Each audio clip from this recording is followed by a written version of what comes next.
Hello, જય માતાજી, જય શ્રી કૃષ્ણ. મિત્રો, આજની વાર્તા શરૂ કરીએ પહેલાં વિડીયો ગમે તો લાઈક અને શેર કરી દેજો. ચેનલ પર નવા હોય તો ચેનલને સબસ્ક્રાઈબ જરૂરથી કરજો. તો ચલો શરૂ કરીએ વાર્તા. વીર પસલી. વનિતાએ એવા તો શા પુણ્ય કર્યા હશે કે એને અમિત જેવો ભાઈ મળ્યો. નસીબદારને પણ આવો ભાઈ મળે. લોકોની ખૂબ શુભ ચાલી રહી હતી. જો કે લોકો જે કરતા હતા એમાં જરા પણ અતિશયોક્તિ ન હતી. વનિતા સૌથી મોટી બહેન હતી. એના પછી 3 ભાઈઓ હતા. જો કે વનિતા ખાસ ભણી ન હતી, માંડ પોતાની સહી કરી શકતી. એ ઘણું ઘૂંટાવ્યા પછી, પરંતુ એટલું ખરું કે ખાનદાન ખોરડું હતું, એટલે લગ્નમાં ખાસ વાંધો ન આવ્યો. આમ તો દેખાવમાં પહેલી નજર કોઈ આકર્ષાય એવો દેખાવ ન હતો.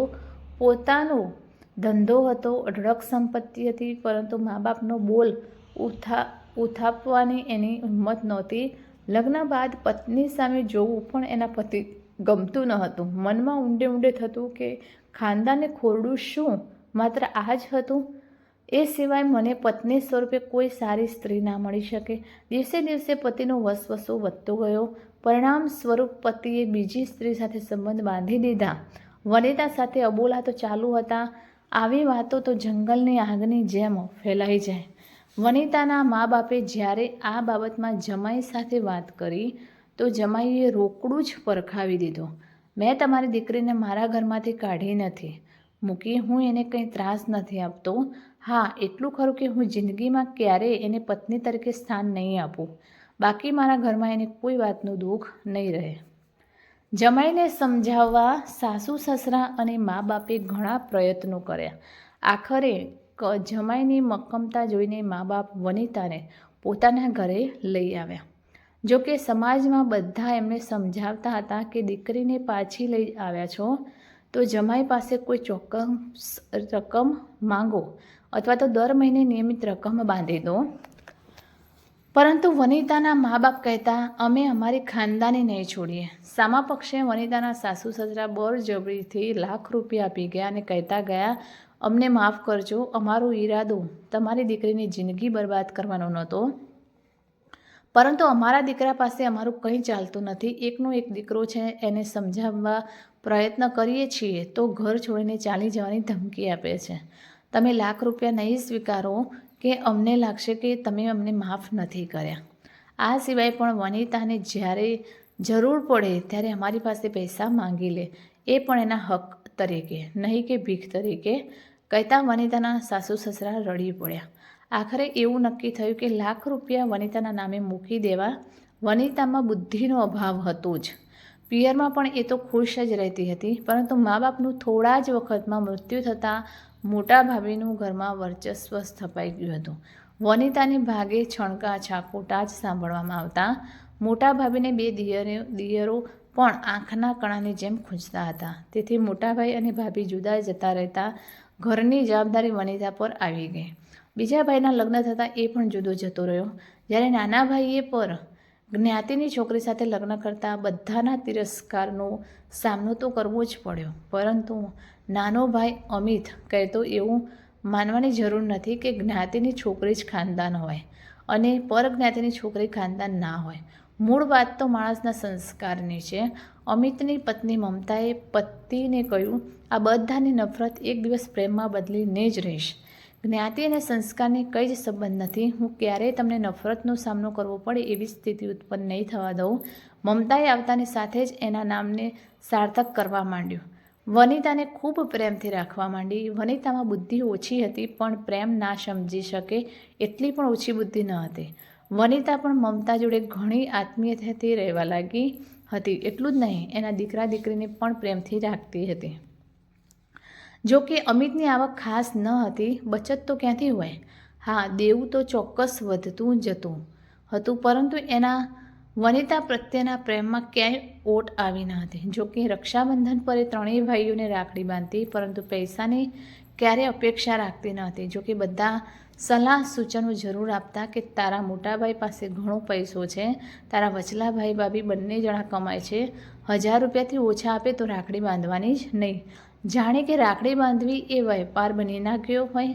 અરે ભાઈ, જે વીર પસલી આપે છે એ તો એક પ્રતીક છે, તમે એને પૈસાથી તોડો તો પ્રેમ લુપ્ત થઈ જાય, એટલી સમજ વનિતામાં હતી. ભલે બે મોટા ભાઈઓ ઘણી મોટી રકમ આપે તો પણ જે પ્રેમ નાનો ભાઈ અમિત આપે છે એની સમક્ષ કોઈ આવી શકે તેમ નથી. અમિતનો દીકરો જગ લઈને બેઠો હતો કે હું ભણવા માટે પરદેશ જ જઈશ. એને પરદેશ મોકલવા માટે પણ અમિતને દેવું જ કરવું પડ્યું. એની દીકરી પરણાવી એ વખતે પણ દેવું જ કરવું પડ્યું. ઓછી આવકમાં પણ પ્રેમથી કઈ રીતે રહેવું એ વાત બધાને અમિત અને મમતા પાસેથી શીખવ્યા જેવી છે. દીકરો પરદેશમાં ભણીને કમાતો થશે અને ધીરે ધીરે બધું દેવું ભરપાઈ થવા માંડશે એ આશા પર ઠગારી નીવડી. કારણ દીકરાએ પરદેશમાં ત્યાંની યુવતી સાથે લગ્ન કરી લીધા. જો કે યથાશક્તિએ મદદ કરતો, પરંતુ એનાથી માત્ર વ્યાજ જ ભરાતું. એ દરમિયાન વનિતાની તબિયત બગડતી જતી હતી. વારંવાર ઘરમાં બેભાન થઈ જતી હતી. ઘરના ખર્ચા તો વધતા જ જતા હતા. આખરે વનિતાના પૈસામાંથી દવાના પૈસા લેવા પડ્યા. છેવટે ડૉક્ટરોએ કહ્યું કે ઓપરેશન કરવું પડશે. ઓપરેશન પછી પણ સારું થવાની શક્યતા નહીવત છે. છતાં પ્રયત્ન કરીએ. ઘણા બધા કેસમાં સારું પણ થાય છે. અમિતે પૈસા માટે બંને ભાઈઓને વાત કરી, પરંતુ બંને જણા પાસે વધુ ખર્ચા થઈ જાય છે એવા બહાના ઊભા જ હતા. એટલું જ નહીં, પરંતુ ઓપરેશન વખતે કે દવાખાને કોઈ આવ્યું પણ નહીં. તેથી જ મમતાએ કહ્યું કે આપણો દીકરો સિટીઝન થઈ ગયો છે, આપણે પરદેશ જતા રહીએ. હું પણ તમારી સાથે કમાઈશ અને દેવું ચૂકતે પણ કરીશ અને વનિતાબેન ની ઉત્તમ સારવાર પણ થશે. વનિતાનું ઓપરેશન દેવું કરીને કરાવી પણ સફળ ના થયું. ડૉક્ટરે કહ્યું મગજ સુધી લોહી નહીં પહોંચવાના કારણે વારંવાર આવું થતું રહેશે. અમિત અને મમતા એ બંને મોટા ભાઈઓને વાત કરી કે તમે બહેનને તમારે ત્યાં રાખો અને પૈસા મોકલીશું, પરંતુ બંને ભાભીઓ તબિયત સારી નહીં હોવાનું કારણ આગળ ધર્યું. હકીકતમાં વનિતાને રાખવા કોઈ તૈયાર નહોતું. આખરે માત્ર પૈસાદારોને જ પોસાય એવા વૃદ્ધાશ્રમમાં પ્રવેશ મળી ગયો હતો. અમિત અને મમતા નિશ્ચિત મને પરદેશ જવા ઉપડી ગયા હતા. અવારનવાર અમિત અને મમતા બંને ભાઈઓને ફોન કરીને કહેતા હતા કે તમે વનિતાની ખબર લેજો, પરંતુ બંનેમાંથી કોઈની પણ પાસે સમય ન હતો. કદાચ સમય નથી એવું કહેવા ખાતર જ કહેતા. ક્યારેક કહેતા કે અમે જરૂર જઈશું, પણ ક્યારેય વનિતાને મળવા જતા નહીં. ત્યારબાદ અમિત એના મિત્રોને કહેતો કે તમે મારી બહેનની ખબર લેવા જજો, અને મિત્રો અચૂકપણે વનિતાની ખબર લેવા જતા.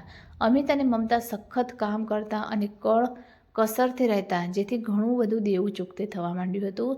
તે ઉપરાંત થોડી ઘણી બચત પણ થતી. મમતા ઘણીવાર કહેતી વનિતાબેનને એકલા મૂકતા મારો જીવ નથી ચાલતો, પણ આપણી મજબૂરી છે. પરંતુ થોડી વધુ બચત થાય એટલે આપણે વનિતાબેન પાસે જતા રહીશું.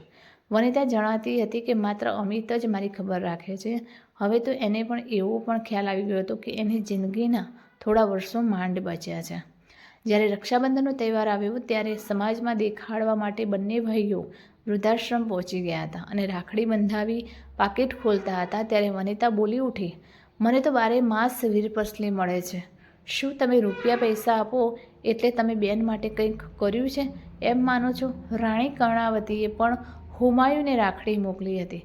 ત્યારે કઈ રક્ષાબંધનનો તહેવાર ન હતો. વીરપસલી એ તો હૃદયનો ભાવ છે, એ રૂપિયા પૈસાથી ના અપાય. એ માટે ભાઈઓએ બહેનનો પ્રેમ મેળવવો પડે છે, અને બહેન પણ રૂપિયા પૈસાની ગણતરી વગર નિસ્વાર્થ પ્રેમ પણ અર્પણ કરે છે. વીરપસલી એટલે રૂપિયા કે પૈસાનો વ્યવહાર નથી, એ તો નિસ્વાર્થ પ્રેમનું પ્રતીક છે. તેથી જ મેં કહ્યું છે કે મને અગ્નિદાહ પણ અમિત જ આપશે. હું પણ જાણું છું કે હું હવે થોડા વખતની મહેમાન છું. મારે રૂપિયાની નહીં, પ્રેમની જરૂર છે. આજે જ મેં વીરપસલીના બદલામાં અમિત પાસે વચન લીધું છે કે તું જ મને અગ્નિદાહ આપજે. હા, હું તમારા બંને જણ માટે ભગવાનને પ્રાર્થના કરીશ કે તમે સુખી રહો. એટલું બોલતા જ વનિતા ભાન ગુમાવી બેઠી હતી.